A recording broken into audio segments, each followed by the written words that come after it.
All right, so as you can see on my screen, a heavy protest happened today in Bayelsa. A very heavy protest as a result of the killing by the SWAT police in Bayelsa that led to the buying of this boy named Ayama Daniels. Now, the story behind how they killed this guy is just so crazy and so sad. It's just so sad. Now, according to one of the survivors of that day, he gave his own testimony, he gave his own statement of what happened. He said on that day that they went to celebrate with their friend in a garden, in a place called Hamilton's Garden. One of their friends is an EFCC officer, that they went to go and celebrate his birthday with him. So when they got to the venue, they were inside the club, they were just dancing. And the celebrants, the EFCC officer, two other officers, and one civilian, they went outside. Now, a few minutes after they got outside from the club, they started hearing gunshots. They started hearing gunshots outside. And when they went outside, other people were running out of the club. And when they went outside, they noticed that it was their friends. The celebrant, who is an EFCC officer, another two other EFCC officer, and one civilian that was arrested by the SWAT team. Before they arrested them, the EFCC officer told the SWAT police that I am an EFCC officer, you understand? They said, no, you are not, you are impersonating. So they searched them, they didn't see anything. The guy kept on saying, you cannot take me away, I am an EFCC officer, I'm also an enforcement officer, I'm an officer of the law. And next thing, they punched him on the nose and he started bleeding. That was how they moved them to the SWAT office. On reaching the SWAT office, they started carrying out their investigations to be sure that, okay, is this guy truly an EFCC officer? At the end of the day, after much beating, they are beating them up, they now discovered that truly the guy was an EFCC officer and the two other persons. So immediately, the Oga of the SWAT started apologizing to the EFCC officer.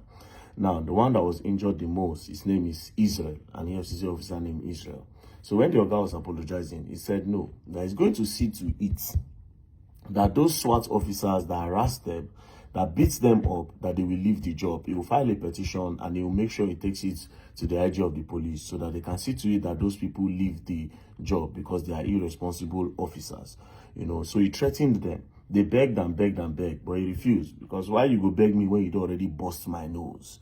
You understand?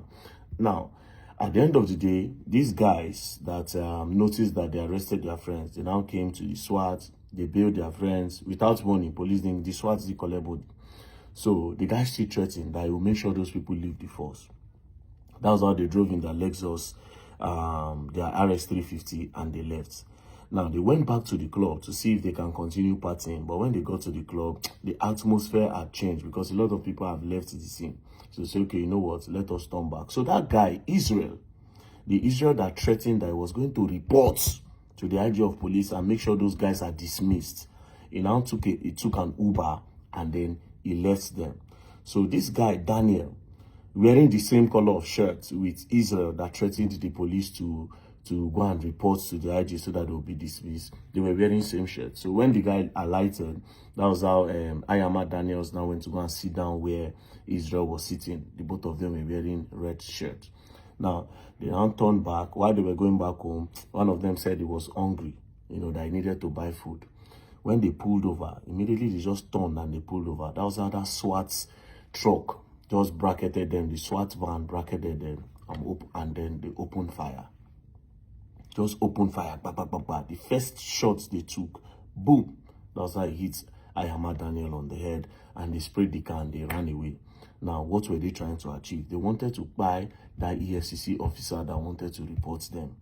But sadly, the EFCC officer had already dropped, and they now went to go and take Ayama Daniels. And that's how Ayama Daniels lost his life.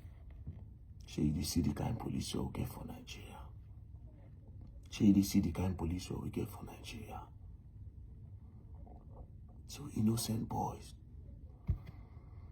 I don't know what the problem is. Police could see you as a young boy. They could say you be fraudster. They don't tag everybody fraudster for Nigeria now. I don't know why.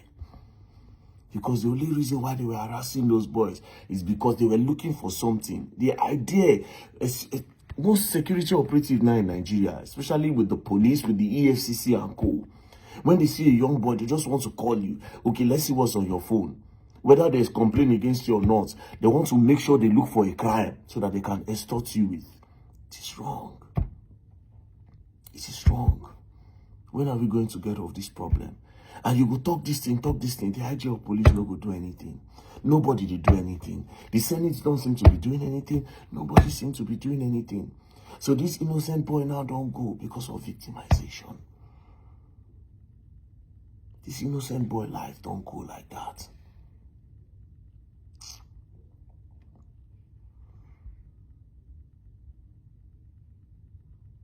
And next thing now, the sad part of everything, we say, these guys now, where they go carry out this act. Instead of the police dismiss them, you know what they will do? They go carry them go another division. That's what they usually do sometimes. They will carry and go another division. They'll carry and go another division. They'll go continue there.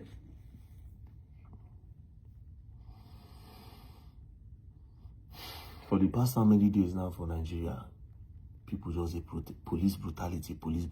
Just a few days ago, NSAS was also trending. Different parts of the, especially in the Niger Delta. Now, Niger Delta, now police don't buy people pass for the whole country. Niger Delta region. Because they don't tag almost all the boys there. Fraudsters.